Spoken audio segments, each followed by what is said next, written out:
한 목소리로 다 같이 읽겠습니다. 누가복음 15장 4절부터 7절 말씀. 너희 중에 어떤 사람이 양 100마리가 있는데 그 중에 하나를 잃으면 99마리를 들에 두고 그 잃은 것을 찾아내기까지 찾아다니지 아니하겠느냐. 또 찾아낸즉 즐거워 어깨에 메고 집에 와서 그 벗과 이웃을 불러 모으고 말하되 나와 함께 즐기자. 나의 잃은 양을 찾아내었노라 하리라. 내가 너희에게 이르노니 이와 같이 죄인 한 사람이 회개하면 하늘에서는 회개할 것 없는 의인 99으로 말미암아 기뻐하는 것보다 더하리라. 아멘. 자, 여러분, 오늘은 잃어버린 양이라는 제목으로 하나님의 말씀을 함께 볼 텐데요. 여러분, 양에 대해서 잘 아세요? 자, 이건 제가 작년인가 재작년에 양떼 목장에 가서 찍은 사진입니다. 양들이 저를 아주 잘, 다른 건 아니고 제가 먹이가 있는 척을 했습니다. 자, 이것은 우리 찬양팀 MT 갔을 때 양 카페에 갔을 때의 사진입니다. 여러분, 그 애완 카페 많이 가시죠? 양 카페가 홍대에 있습니다. 여러분, 양에 대해서 직접 보고 싶으신 분들은 홍대 양 카페. 네, 아무튼 자, 이게 아니라 여러분, 양에 대해서 잘 아세요? 양의 특징. 털이 있지. 귀여워요. 자, 계속 말해보세요. 양의 특징. 양고기.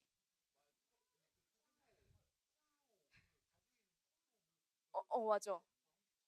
그쵸? 양 털로 뭐 옷을 만들기도 하지. 자, 우리는 양을 볼 기회가 근데 흔하진 않죠. 그래서 양을 잘 모릅니다. 자, 언젠가 이 말하면 싫어할 것 같은데 언젠가 서연이가 저한테 성경에서 왜 자꾸 우리를 양이라고 말하느냐 고 이제 물어본 적이 있어요. 강아지면 더 좋았을 텐데 강아지가 좀 더 귀엽고 이제 좋잖아요. 자, 아무튼 근데 서연이 말처럼 우리도 이렇게 생각할 수 있어야 됩니다. 성경이 왜 자꾸 우리를 양이라고 말할까요? 우리가 양이랑 외관상 닮아 있나요? 저랑 이 친구랑 닮았나요? 내가 아니라? 자, 아무튼 뭐 딱히 닮았다고 하기엔 좀 애매하죠. 닮은 구석을 아주 노력해서 찾으면 찾을 수 있겠지만요. 자, 양의 특징과 우리의 특징이 닮은 것입니다. 그래서 성경에서 너희는 양과 같다라고 하시는 건데요. 그러면 대체 양의 특징이 뭘까요? 자, 첫 번째, 양은 눈이 나쁩니다. 자, 지금 안경 끼신 분들. 자, 죄송합니다. 이게 아니라, 이 눈이 아니라. 자, 양의 눈이 얼마나 나쁘냐면, 양은 무리를 따라서 걷다가 앞에 있는 양들이 낭떠러지로 떨어져도, 그러면 우리는 보통 어떻게 하죠? 멈춰 서죠. 앞에 있는 양이 낭떠러지 떨어져도 양은 아무것도 모르고 분별하지도 못하고 보지도 못해서 자기도 아무렇지 않게 그 낭떠러지 위로 걸어간다는 거예요. 두 번째, 양은 잘 속습니다.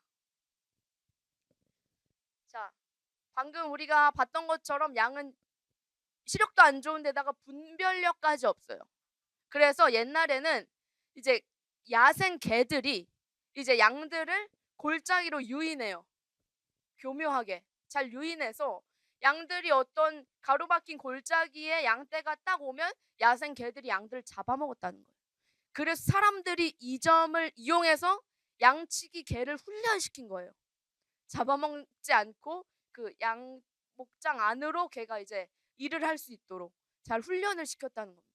양은 잘 속습니다. 그리고 세 번째, 양은 잘 넘어집니다. 여러분, 몸통에 비해서 다리가 너무 좀 앙상하지 않나요? 자, 그렇죠? 몸통에 상체 운동만 한 사람처럼 다리가 아주 앙상하죠. 양의 다리가 이처럼 강하지도 않고 또 빠르지도 않아서 넘어질 때가 많이 있다고 하는데, 양은 문제는 넘어질 때 뭐 이렇게 앉는 것처럼 넘어지는 게 아니라 발라당 넘어질 때가 있다는 거예요. 그러니까 양이 이렇게 뒤집히는 거죠. 가끔 바퀴벌레 뒤집히는 거 보실 때 있나요? 뭐 아무튼 바퀴벌레도 스스로 자기 몸을 못 뒤집는다고 하는데 양도 마찬가지입니다. 딱 봐도 못 뒤집게 생겼죠. 다리가 위에 4개가 둥둥 떠 있게 생겼죠. 뒤집히게 되면. 양의 등이 평평해서 양이 뒤집히게 되면 절대 스스로는 다시 못 일어난다는 거예요.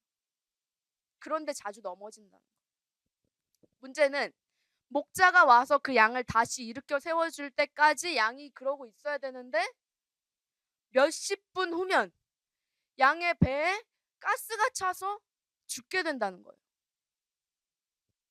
손이 많이 가죠. 자, 4번째, 양은 놀라운 사실. 양은 이기적입니다. 자, 양떼가 이렇게 있는데 늑대가 와요. 늑대는 양을 잡아먹죠? 늑대가 와요. 그러면 양이 늑대 반대 방향으로 도망가야 되잖아. 근데 도망가지 않고 어디로 가느냐? 무리의 중앙으로 간다는 거예요. 그러니까 자기가 살아남기 위해서. 양이 양 100마리를 다 먹진 않을 거 아니에요. 그 늑대가 양 100마리를 다 먹진 않을 거 아니에요. 양 한두 마리만 잡아먹을 거 아니에요.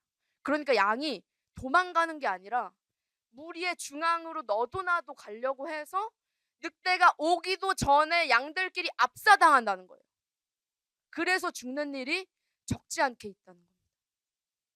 양은 이기적입니다. 그리고 양은 이제 먹이를 먹을 때조차 자기의 먹이만, 양의 엄마라고 하더라도 자기의 먹이만 찾는데 급급합니다. 양은 하루 종일 먹죠. 심지어 양은 고집까지 세서 목자를 들이받기도 합니다. 여러분, 양이 바보같이 생겨서 착하다고 저희가 생각할 때가 많이 있어요. 바보 같은 사람은 착할 것이다 라는 착각을 하는데 양은 바보 같지만 이기적이고 고집이 셉니다. 또한 양은 겁이 많아요. 용기도 없고 적이 왔을 때 그 적에 맞설 용기도 없고 방어력도 없어요. 자기를 전혀 위협으로부터 지킬 수가 없는 거죠. 그럼 양은 지금 우리가 살펴봤을 때 제가 단점만 너무 말했지만요. 물론 장점도 있겠죠. 아무튼 양은 첫 번째, 잘 속고 눈도 나쁘고 느리고 겁까지 많고 자주 넘어지는데 넘어지면 스스로 일어나지도 못한다는 거예요. 결론적으로 양은 자기를 돌봐주는 목자가 없이는 스스로 야생에서 살아남을 수가 없는 동물입니다. 여러분, 우리도 마찬가지죠. 첫 번째, 우리는 눈이 나쁩니다.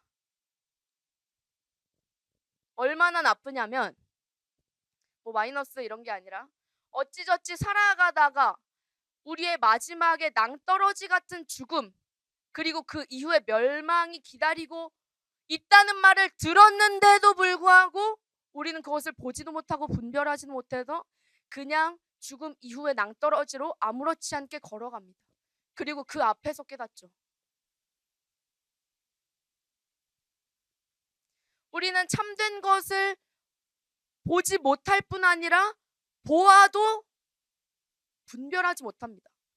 이게 선인지 악인지 분별하지 못합니다. 무엇보다 우리는 목자이신 예수님을 알아보지 못합니다. 우리는 방향 감각이 없습니다.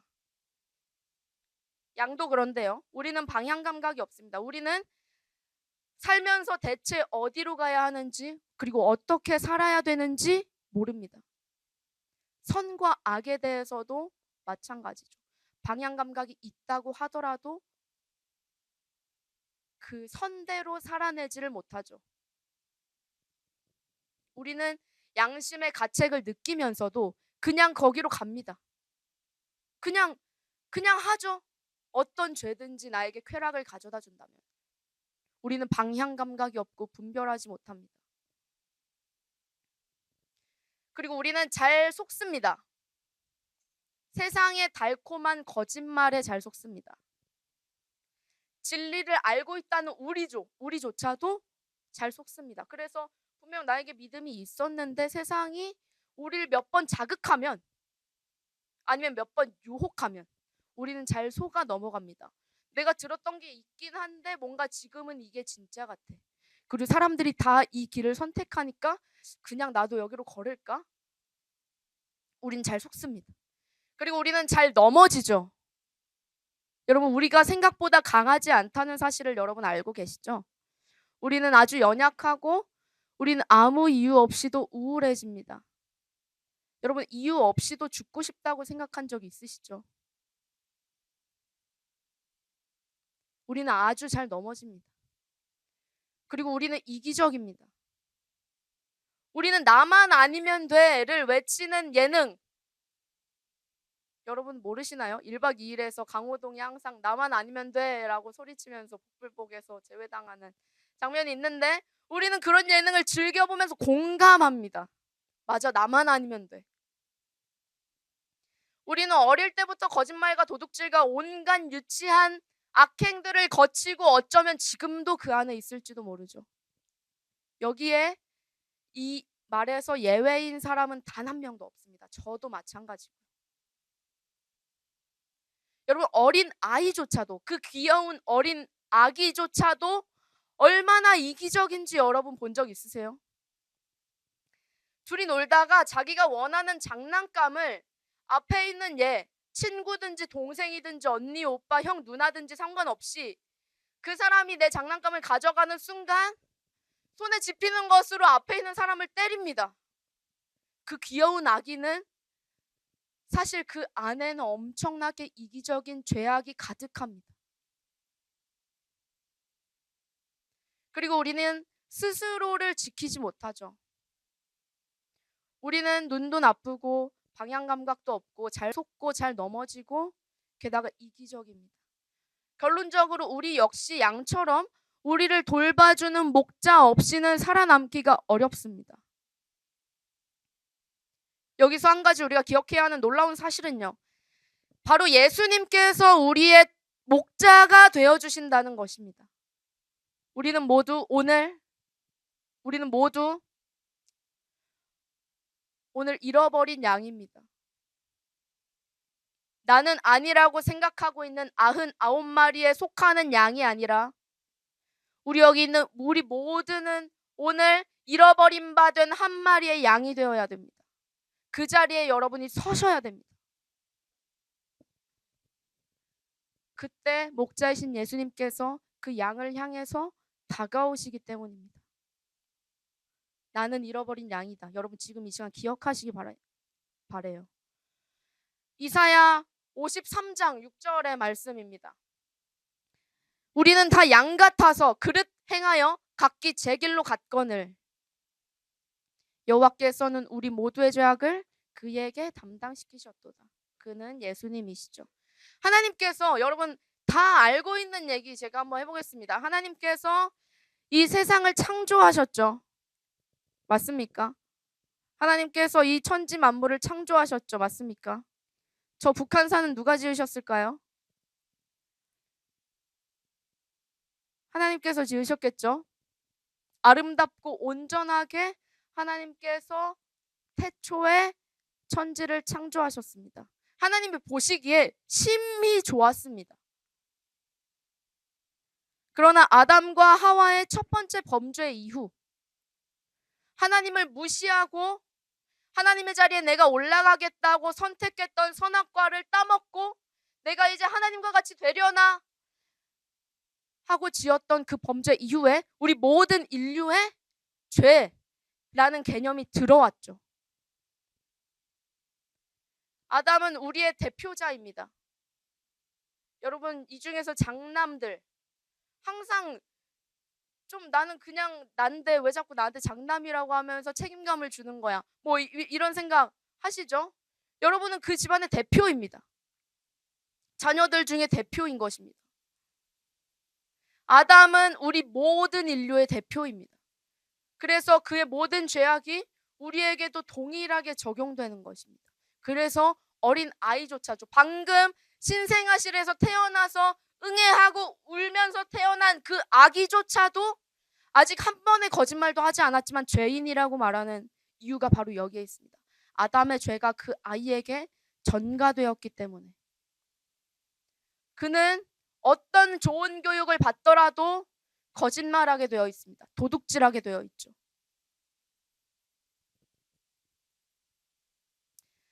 또한 지금 우리는 결국 그 모든 죄로 이 세상을 물들어져서 지금 우리는 하나님을 하나님으로 보지 못하는, 알아보지 못하는 지경에까지 이르렀고요. 결국에는 여러분들 나무를 보고 신이라고 말하고 태양을 보고 경배하는 지경에까지 이르렀습니다. 여러분, 나무는 누가 만드신 거죠? 하나님께서 만드셨죠. 그래서 신비롭죠. 길가에 있는 가로수들 우리가 돌보지 않아도 그냥 막 자라잖아요. 신비롭죠. 그리고 여러분, 엄청 오래된 보호수들 있잖아요. 엄청 크고 막 웅장한 하나님께서 만드신 자연을 보고 그것을 숭배하는 것입니다. 그것을 만드신 분을 보는 게 아니라 태양을 보고 숭배하죠. 태양은 누가 만들었죠? 하나님께서 만드셨죠. 근데 태양은 신비롭죠. 태양에 가본 사람이 아무도 없죠, 우리 중에. 태양을 만드신 분은 보지 못하고 신기한 태양을 보고 신이라고 생각합니다. 우리는 보아도 보지 못하는 것입니다. 심지어는 우리는 돌아가신 집안의 어른들까지도 신으로 만들어버립니다. 우리는 다 양 같아서 그릇 행하여 각기 제 길, 죄가 가득하고 쾌락이 있는 길로 갑니다. 여전히요. 그 길로 가면 여러분 어떻게 되나요? 그 길로 가면 여러분 우리 어떻게 되나요? 저는 지난 2년 동안 수많은 장례식장에 다녀왔습니다. 10번도 훨씬 넘는 수많은 장례식장에 다녀왔습니다. 그중 2번은 저희 가족들의 것이었습니다. 누군가의 할아버지, 할머니, 아버지, 배우자, 자녀. 여러분, 어떤 장례식에는 슬픔이 있는데 동시에 찬양하는 장례식장이 있어요. 그들은 울다가 말고 하나님을 찬양합니다. 그 고인을 이제 완전한 하나님의 나라로 데려가신 하나님을 찬양합니다. 그리고 이제는 이 땅에서는 고생했는데 이제는 하나님의 품에 안겨서 아무런 고통도 슬픔도 아픔도 없는 곳에 가게 됐다고 하나님께 감사합니다. 그리고 그날에 다시 보게 될 것을 믿으면서. 그런데 어떤 장례식장에는 슬픔만이 존재합니다. 고인에게 절을 하고 제사상을 차리고 그리고는 고생만 하다고 갔다고, 혹은 허망하게 갔다고. 결국 우리 인생이 뭐냐고. 수많은 허무함과 미안함과 부질없음, 원망을 외치면서 울다가 끝나는 장례식장이 있습니다. 그런데요, 한 가지 우리가 기억해야 하는 것은 몇십 년 후면, 아니 어쩌면 내일이라도요, 그 장례식의 주인공이 우리가 된다는 것입니다. 여기서 나는 제외라고 말할 수 있는 사람 한 사람이라도 있을까요? 우리는 모두 장례식의 주인공이 되어야 되는 존재입니다. 이것이 사실이요, 우리의 운명이요, 우리의 미래입니다. 여기서 죽지 않을 자신 있는 사람 있나요? 나는 왠지 안 죽을 것 같아. 나는 왠지 영원히 살 것 같아.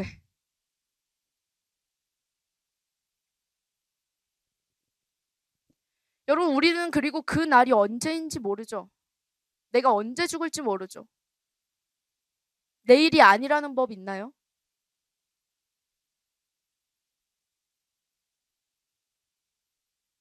우리는 모두 죽게 됩니다. 그리고 우리는 그 죽음을 두려워합니다. 그래서 죽음을 생각하는 것도 싫어하죠. 우리는 죽음을 생각하고 싶지 않더라도 결국 죽음을 맞이하게 될 것입니다. 이게 사실이기 때문이죠. 여러분은 지금 자기 자신의 삶에 만족하시나요? 여러분, 자기 자신의 삶에 만족하세요? 아, 내 삶이 너무 풍요롭고 만족스러워. 이대로라면 그냥 평생 이 땅에서 살고 싶어. 오늘 내가 돌아갈 집이 있고 친구들이 있고 가족들이 있고 미래가 있지 하면서 만족하시는 분 계세요, 여기? 이것들이 있다고 해서 우리가 만족하지 못하죠. 우리는 늘 어딘가 불만스럽고 우리는 늘 어딘가 부족하고 우리는 늘 어딘가 공허해요. 우울하고 불안하죠. 여러분, 그리고 무엇보다 우리에겐 공허함의 끝, 허무함의 끝인 죽음이 있죠. 여러분, 그러면 대체 이 땅에서의 삶은 뭐예요? 여러분, 왜 살고 계십니까? 왜 사세요?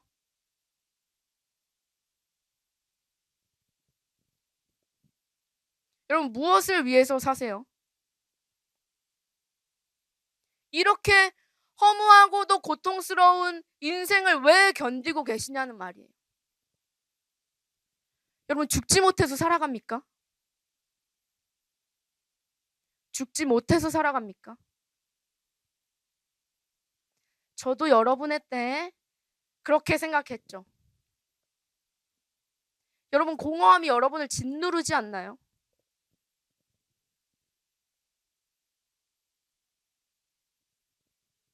여러분, 왜 사세요? 죽고 싶다고 생각하면서 아무런 소망도 못 느끼는 사람이 지금도 여기에 있죠. 여러분, 죽을 용기가 없어서 살아가시나요? 그렇다면 오늘 더욱 제가 여러분 당신에게 하시는 그 말씀을 들으셔야 됩니다. 하나님 아버지께서 여러분에게 하시는 그 말씀을 들으셔야 됩니다. 또한 이 자리 가운데 나는 풍요롭고 쾌활하고 만족스러운 삶을 살고 있다고 생각하시는 분들 역시 오늘 말씀 앞에서 치열하게 자신을 돌아보시길 바랍니다. 내가 99마리의 양에 속해 있지만 위험이 왔을 때 내가 살기 위해서 무리의 한 중앙으로 도망가는 이기적인 양이 아닌지, 또한 잃어버린 양이 우리 무리로 다시 돌아왔을 때 목자를 향해서 불평하는 첫째 아들이 아닌지 여러분, 나 자신을 돌아보셔야 됩니다. 오늘 이것을 결정하십시오. 여러분의 영혼에 대한 것입니다. 지금 제가 이 자리에 서서 매주 설교하잖아요. 누구한테 말하고 있는 걸까요? 그냥 설교 행위인가요? 어떤 순서? 마치 특송처럼 그냥 여러분은 듣고 즐기고 그런 일이 있었구나 하고 돌아가나요? 아니면 정말 특송을 들을 때 여러분도 함께 찬양하면서 하나님을 찬양하시나요? 여러분, 지금 그냥 듣고 계시나요? 아니면 이 말씀이 정말로 나에게 하는, 이 무리가 아니라 나 자신에게 하는 말이라고 여기고 계시면서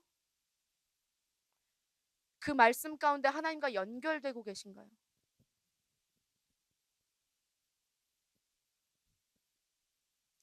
자, 지금부터는 주보에 적지 마시고 자유롭게 제 말을 들으셔도 좋습니다. 누가 예수를 종교라 하는가? 누가 예수를 종교라 하는가라는 책이 있습니다. 그 책에서는 예수님에 대해서 세 가지의 가능성을 제시합니다. 예수님에 대한 세 가지 가능성. 제가 요약하면 이렇습니다. 우리는 이 세 가지 중에서 오늘 결정해야 됩니다. 여러분, 저를 보시고, 눈을 들어서 저를 보시고, 오늘 우리는 이 세 가지 중에서 한 가지를 결정해야 됩니다. 첫 번째, 예수님은 미치광이였습니다.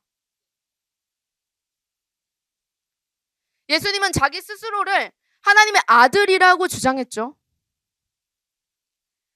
여러분, 만약에 하나님의 아들이 아닌데 자기 스스로 하나님의 아들이라고 믿는 거예요. 그러면서 제가 마치 어떤 정신적인 아픔이 있어서 아니면 진짜로 내가 어릴 때부터 세뇌를 막 그렇게 당했어. 아니면 나 스스로도 나를 그렇게 세뇌해. 그래서 제가 지금 여기서 사실 저는 삼위일체 중 하나인 성녀입니다. 거룩한 딸. 저는 하나님의 거룩한 딸입니다. 라고 주장하면 여러분, 저는 어떤 사람입니까?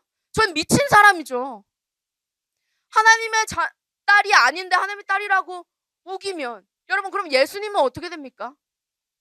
예수님은 자기 자신을 하나님의 아들이라고 주장했어요. 하나님의 아들이 아니라면 예수님은 미치광이였다는 가능성, 이것이 첫 번째 여러분의 선택지입니다. 예수님은 미치광이였을 가능성입니다. 둘째로 예수님은 거짓말쟁이였습니다. 자, 스스로 예수님께서 나는 사실 하나님의 아들은 아닌데 하나님의 아들이라고 한번 해봐야겠다. 그리고 다 선동해야지. 그래서 이 세상에 아주 대변혁을 한번 일으켜봐야지. 그래서 선동하면서 거짓말을 하고 다녔다는 거예요. 그래서 결국 십자가에 못 박힐 때까지도 거짓말하셔서 결국 거짓말하다가 진짜로 어떤 지경에 이르러서 십자가에 못 박히는 것까지 거짓말로 사람들을 속이고 다녔다는 거예요.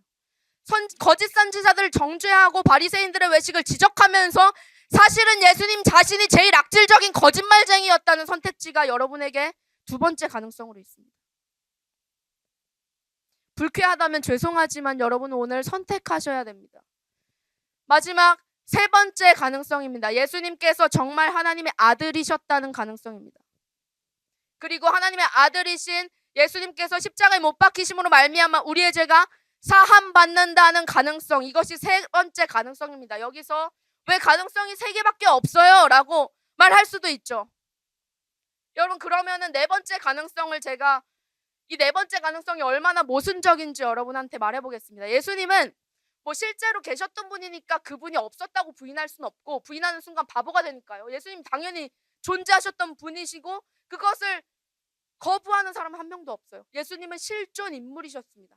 그래, 예수님은 그 땅에 사셨지. 근데 하나님의 아들까지는 아니고, 그러니까 예수님은 사실 신까지는 아니지만 그냥 뭐 좋은 선생님 정도?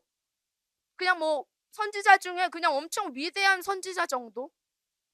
그 정도는 되지 않나? 라고 네 번째 가능성이 있을 수 있죠. 여러분, 그러면 예수님의 주장, 자신이 하나님의 아들이라고 주장했던 그 주장은 어디로 가야 될까요? 여러분, 선한 선생님이라면 거짓말하지 않습니다. 위대한 선지자라면 자기 자신도 속고 자기가 신이라고 속아서 그렇게 말하고 다니지 않아요.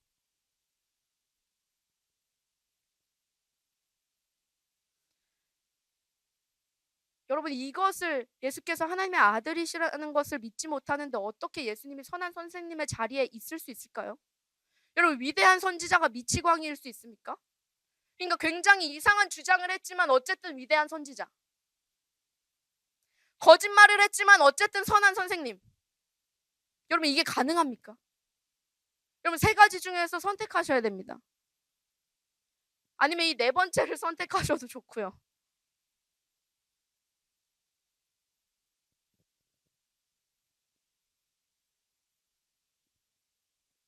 예수님이 어떤 분이신가요? 우리 다시 죽음에 대한 얘기로 넘어가 볼까요? 우리는 모두 죄인입니다. 우리는 모두 죄인입니다. 이건 설명하지 않아도 우리 모두가 아는 사실입니다. 죄인인 걸 인정하고 싶지 않은 죄인들은 내가 죄인이 아니라고 말하지만 그 사람은 더 큰 죄인입니다. 우리는 악합니다. 지금 여기 우리 유스들 중에, 그리고 선생님들과 저까지 포함해서 여기 있는 모든 사람 중에 가장 착한 사람, 가장 선한 사람이라고 할지라도 그 사람은 죄인입니다.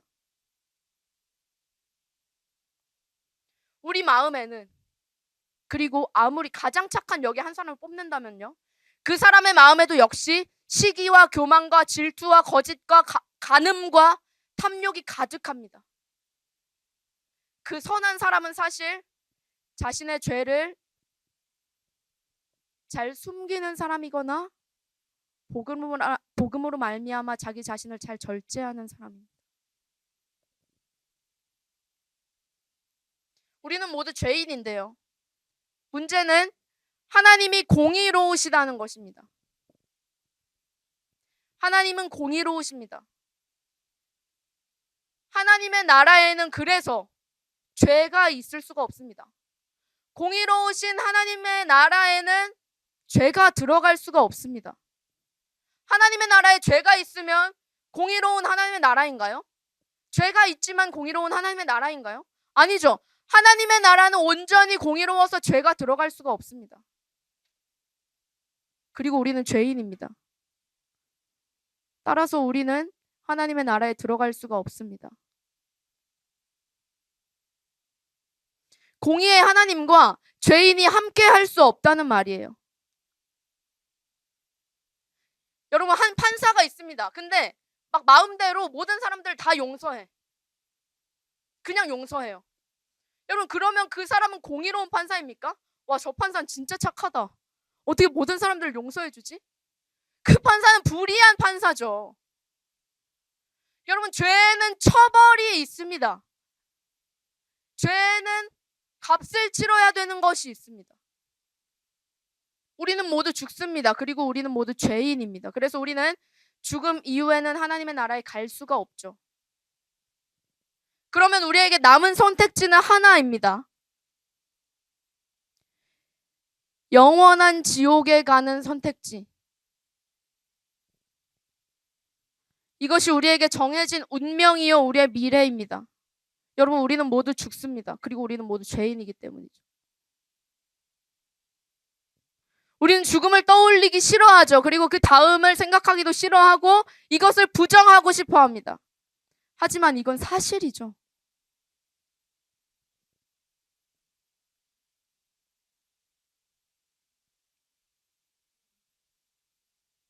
우리는 다 양 같아서 그릇 행하여 각기 제 길로 갔거늘. 여러분, 그러나 여기에 사랑의 반전이 있습니다.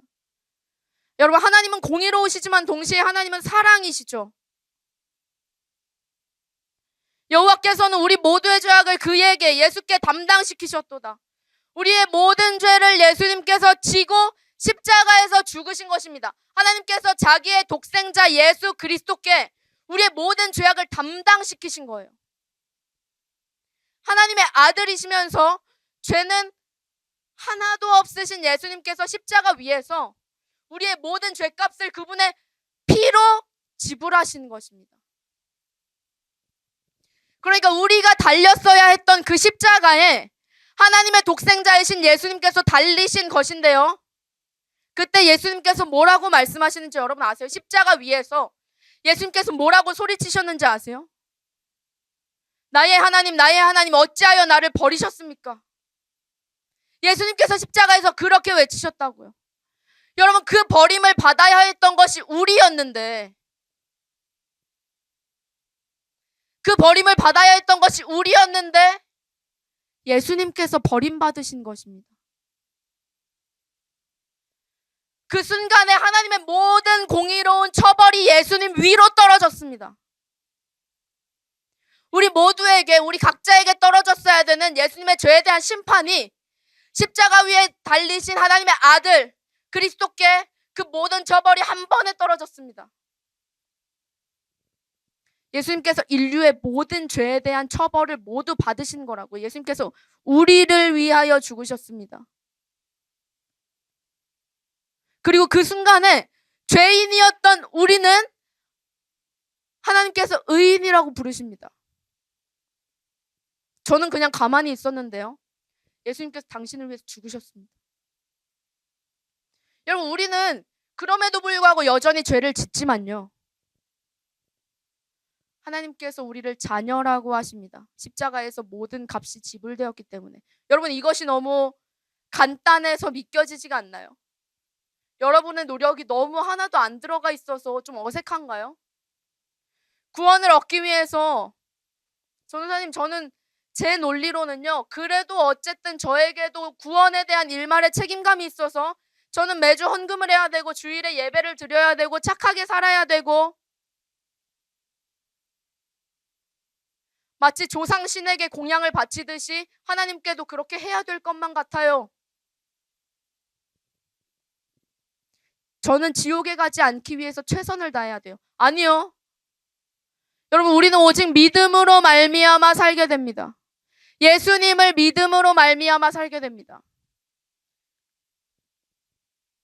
이것이 너무나 간단한 은혜라서 믿겨지지 않는다고 할지라도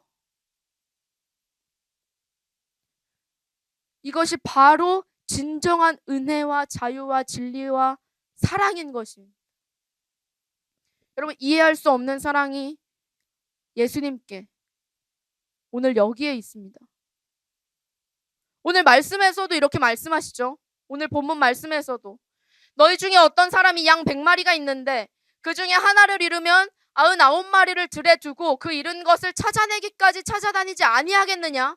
그리고 또 그 잃어버린 양 한 마리를 찾아낸 즉 즐거워 어깨에 메고 집에 와서 그 모든 친구들과 이웃들을 불러 모으고 말하되 나와 함께 즐기자. 내가 잃은 양을 찾아내었다.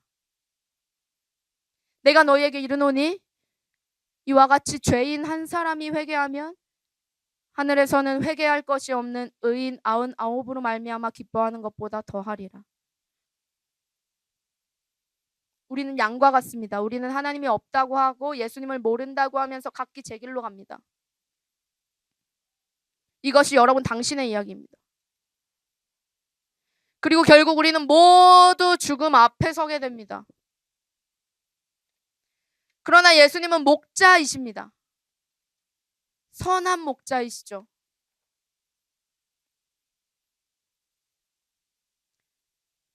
우리는 양 100마리 중에 한 마리를 잃어버리면 뭐 그냥 잃어버린 셈 칠까? 뭐 이렇게 생각할 수도 있겠지만요. 예수님은 선한 목자이십니다. 요한복음에서 이렇게 말씀하시죠. 나는 선한 목자라. 선한 목자는 양들을 위하여 목숨을 버리거니와 선한 목자는 양들을 위하여 목숨을 버리거니와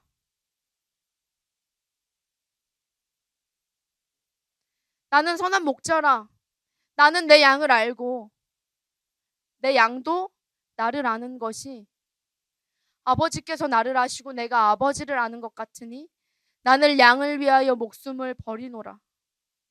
또 이 우리에 들지 아니한 다른 양들이 아직도 내게 있어서 내가 인도하여야 할 터이니 그들도 내 음성을 듣고 한 무리가 되어서 한 목자에게 있으리라.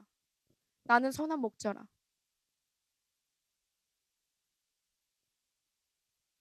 여러분, 선한 목자이신 예수님께서는 우리를 살리려고 자기가 죽으셨습니다. 죽으실 필요가 없는 분, 아니 이 땅에 오실 필요가 없는 분,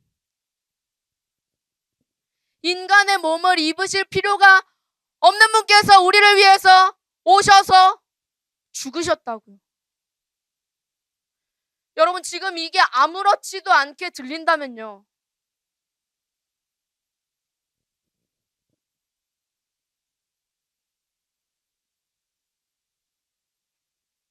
여러분 지금 이 말이 아무렇지도 않게 들린다면요,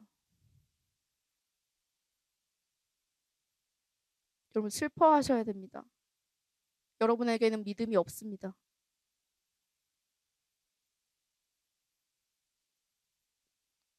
구원은 믿음으로 받는 것입니다.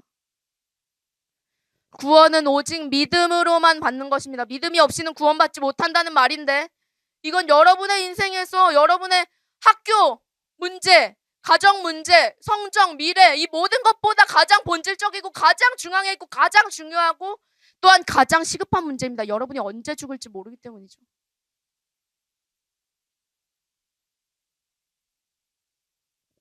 이 모든 것을 알고도 아무 준비하지 않는 사람들도 있습니다. 예수님께서 다시 오셔서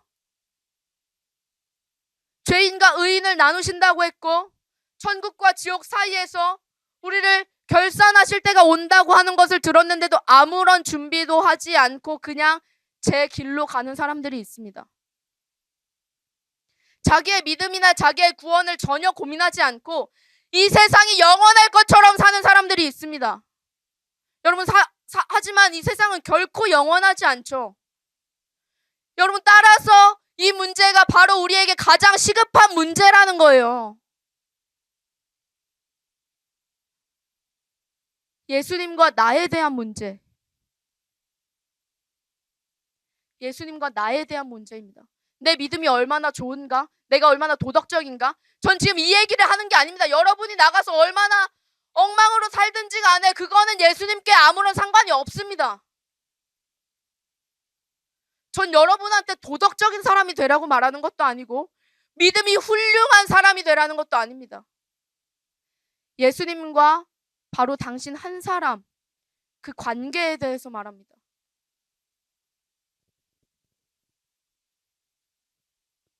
여러분, 선한 목자이신 주님께서 오늘 여러분을 찾으십니다. 선한 목자이신 주님께서 오늘 당신을 찾으십니다. 저는 너무 애가 타고 너무 조급해서 이렇게 거칠게 말하지만 우리 완전한 사랑이신 주님께서는, 우리의 선한 목자이신 주님께서는 온전한 사랑으로 여러분을 품으신다고요. 여러분, 우리는 잃어버린 양처럼 살아가죠. 어디로 가야 되는지, 어떻게 살아야 되는지, 우리 눈앞에 있는 문제들, 부모님이 맨날 싸우고,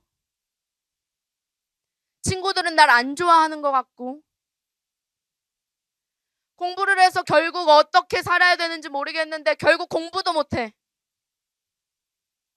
내가 왜 존재하는 거지? 나는 아무 쓸모없는 사람인데. 게다가 나를 사랑해주는 사람이 한 명도 없는데. 우리는 어떻게 살아야 될지, 어디로 가야 될지 모릅니다.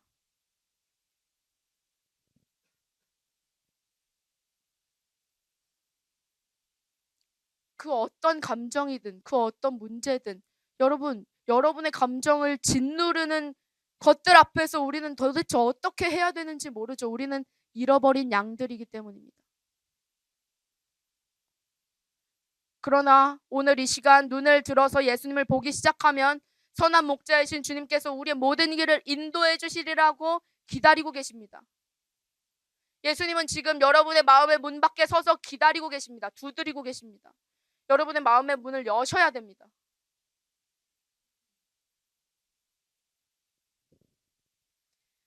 아무도 멸망하지 아니하고 다 회개하기에 이르기를 원하시면서 지금 우리를 참고 계신 것, 기다리고 계신 것이라는 말입니다.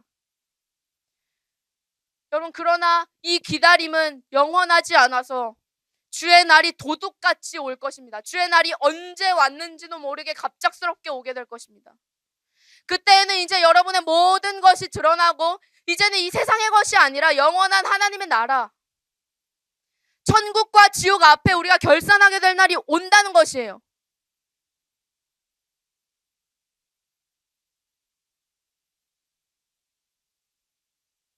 그때 신자들을 향해서는, 그때 목자이신 예수님께서 사랑하시는 양들을 향해서는 말씀하십니다. 아버지, 제가 세미를 위해서 십자가에서 죽었던 것 기억하시죠? 결산 끝입니다. 의인입니다. 그때 불신자들을 향해서는 이렇게 말씀하십니다. 내가 너를 도무지 알지 못하니 내게서 떠나가라. 그리고 그는 영원한 불 가운데로 가게 될 것입니다. 이 예수를 하나님이 그의 피로써 믿음으로 말미암는 화목제물로 삼으셨으니 이는 하나님께서 길이 참으시는 중에 우리가 전에 지은 죄를 간과하심으로 자기의 의로우심을 나타내려 하심이니, 그러므로 우리가 믿음으로 의롭다 하심을 받았으니, 우리가 믿음으로 의롭다 하심을 받았으니 우리 주 예수 그리스도로 말미암아 하나님과 화평을 누리자. 여러분, 회개는 돌이키는 것입니다. 지금 여러분들이 제 길로 가고 있던 그 길에서 발걸음을 180도로 완전히 돌려서 우리의 출발점 되신 예수님께로 돌이키는 것입니다. 내 힘으로 살던 인생에서 이제는 예수님의 힘으로 사는 인생으로요. 내가 책임지는 줄 알았던 내 인생에서 이제는 예수님께서 책임지시는 인생으로 돌이키는 것입니다. 여러분이 주인 행세하던 내 인생에서 이제는 주님께서 나의 중심이십니다. 제 마음 가운데 임재하여 주십시오. 요청하는 것입니다. 그리고 여러분의 모든 죄악들을 싫어하면서 예수님, 하나님이 제가 이 죄들을 끊어버릴 능력이 없는데 저는 끊기를 원합니다. 하나님 도와주십시오. 저에겐 능력이 없습니다. 오직 하나님만이 하실 수 있는 분이십니다. 고백하는 것입니다. 여러분, 이게 회개입니다. 여러분, 회개하십시오.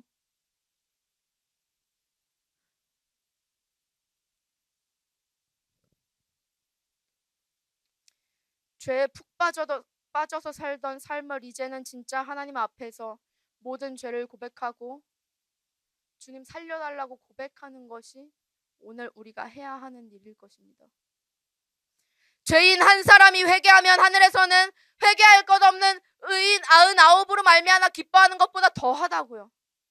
여기서 회개할 것 없는 의인이라는 것은 자기가 스스로 의롭다고 착각하는 나는 회개할 필요가 없다고 착각하는 가짜 의인들 99명이 있는 것보다, 그런 가짜 의인들 990명이 있는 것보다 하나님 앞에 설복하고 주님 저는 죄인입니다, 저를 살려주십시오 하는 그 한 사람으로 말미암아 하나님께서 기뻐하신다고요.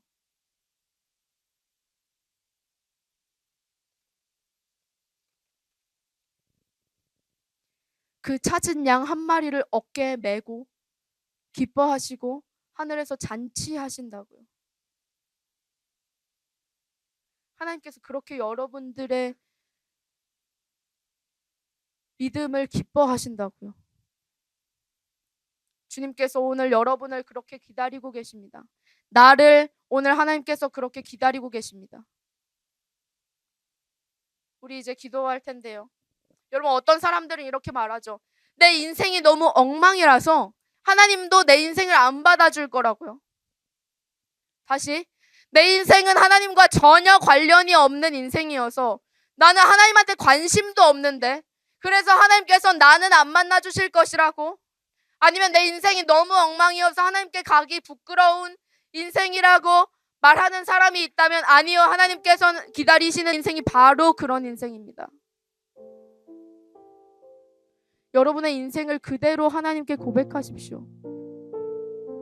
나를 사랑하는 사람이 이 세상에 단 한 명도 없다고 말하면서 깊은 외로움과 공허함 가운데 있는 분들이 오늘 계신다면 여러분, 진정한 사랑이신 하나님께 여러분의 인생을 드리십시오.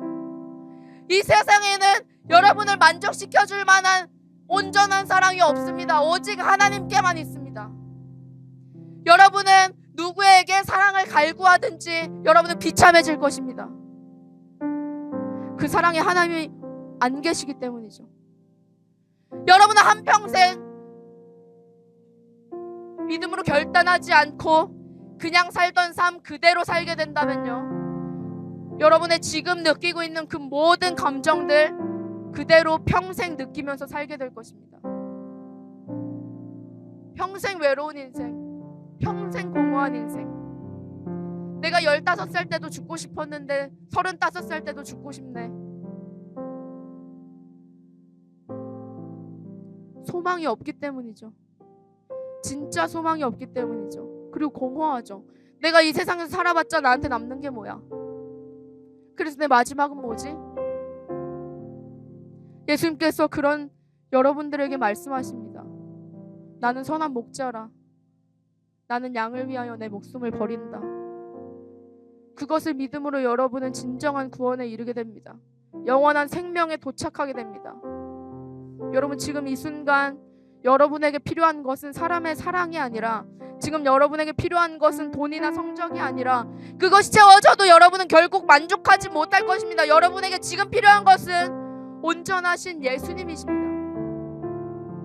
예수님이 여러분한테 가져다주는 무엇이 아니라 예수님 그 자체, 예수님이 여러분의 온전한 소망 되시며 온전한 사랑 되실 분이십니다. 또한 예수님을 말미암아 여러분의 인생은 완전히 뒤바뀌게 될 것입니다. 거짓말 아니요, 그것은 믿어보지 않고 겁만 내는 겁쟁이의 말입니다. 진짜라고?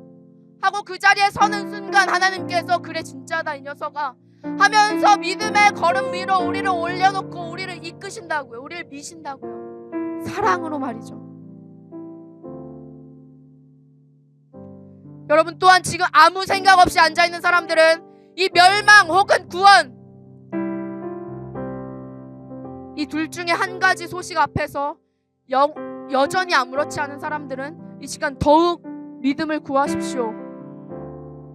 하나님, 진짜 저게 진짜라면 저는 이제 어떻게 해야 됩니까? 물어보십시오. 하나님은 인격적이십니다. 여러분이 예수님을 인격적인 분으로 믿고 예수님께 말을 걸 수 있게 되는 그 순간 여러분은 예수님을 인격적으로 만나게 될 것입니다. 이 시간 여러분만 아는 그 모든 죄를 하나님께 이제 고백하십시오. 여러분만 아는 모든 죄를 이제는 하나님께 모두 고백하십시오. 하나님께서는 이미 그 모든 것들을 알고 계시지만 여러분의 고백을 기다리십니다. 그때 하나님께서 여러분 한 사람을 품에 안으시고 의롭다 하십니다. 죄인도 상관없다. 내가 너를 의롭게 한다. 그리고 이제는 나와 함께 가자고 여러분에게 말씀하실 것입니다. 이 시간 주님께 여러분의 모든 죄와 모든 인생을 고백하십시오.